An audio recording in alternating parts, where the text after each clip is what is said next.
Hi everyone, my name is Rebecca, and I had the privilege of writing a study of Zechariah for Rooted Reservoir. And if you've purchased this curriculum and you're watching this video, I first just want to give you a kudos for choosing to study Zechariah with your students. Zechariah is an interesting book. It can be really intimidating at first. It's not one of the most well-known books of the Old Testament, but it is a really, really important book in the grand narrative of God's redemption of his people. And so I know that you are going to be really blessed as you read this book. And of course, we hope that every single lesson, every single page points you and your students to Jesus. A couple things just to keep in mind as you embark on your study of Zechariah. As you probably know, Zechariah was a post-exilic prophet, meaning he was writing to Israelites who had returned from Babylon after the exile. And while at first that might sound like a really joyful thing that they had come back to the land that God had promised them, it's important to remember that at the time that Zechariah is writing, things are not great in Israel. They're under foreign rulership by the Persians. While they were back in Israel, nothing really was the same.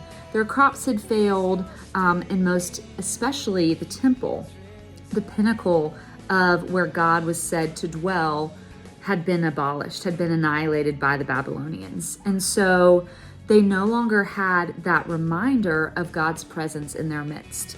So even though the Israelites were back in their homeland, back in Israel, things were tough. And that's why God sent prophets like Zechariah and Haggai to spur his people on to action, to rebuild the temple and to reorient their lives back to the God who had so faithfully delivered them from exile.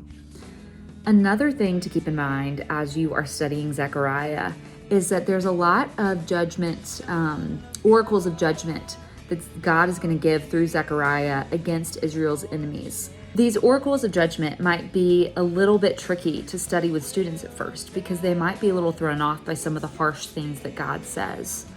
But it's important to remember that anytime we see God bringing judgment, that's really an outpouring of his perfect love and his perfect holiness. God loves and cares for Israel so much, and he wants to make sure that the people that have harmed him face the just punishment they deserve.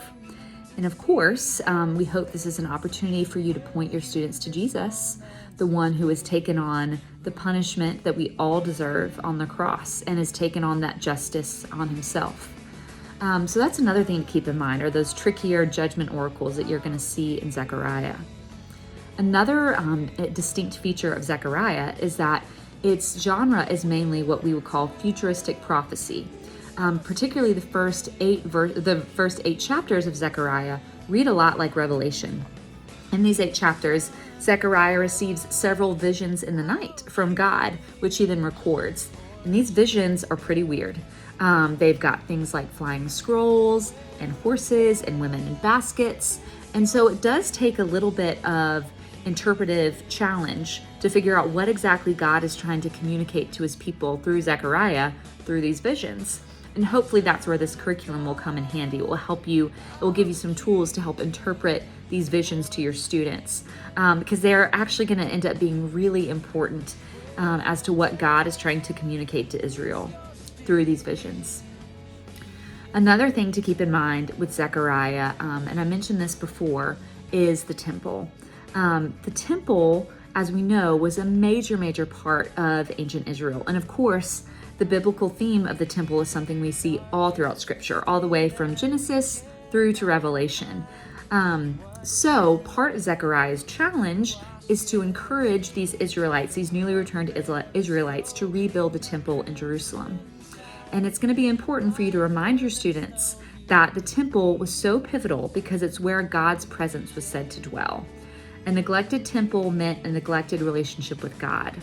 And God had made all these grand promises to prophets like Jeremiah and Isaiah and Ezekiel about the restoration of Jerusalem and the temple. And so part of Zechariah's job is to help spur on Israel towards the realization of those promises.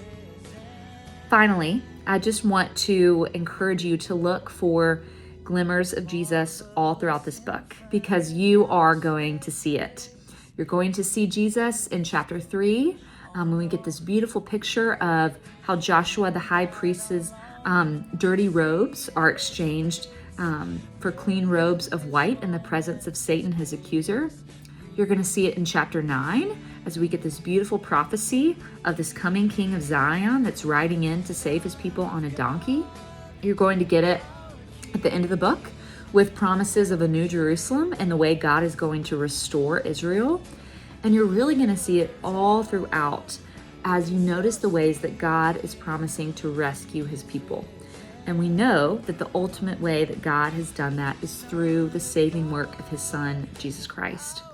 So I'm excited for you to study Zechariah. It's my prayer that this study blesses you and your students richly, that you walk away with a deeper understanding of the Old Testament, of Israel's restoration period, and that you ultimately walk away with the greater love and knowledge of God and his son Jesus.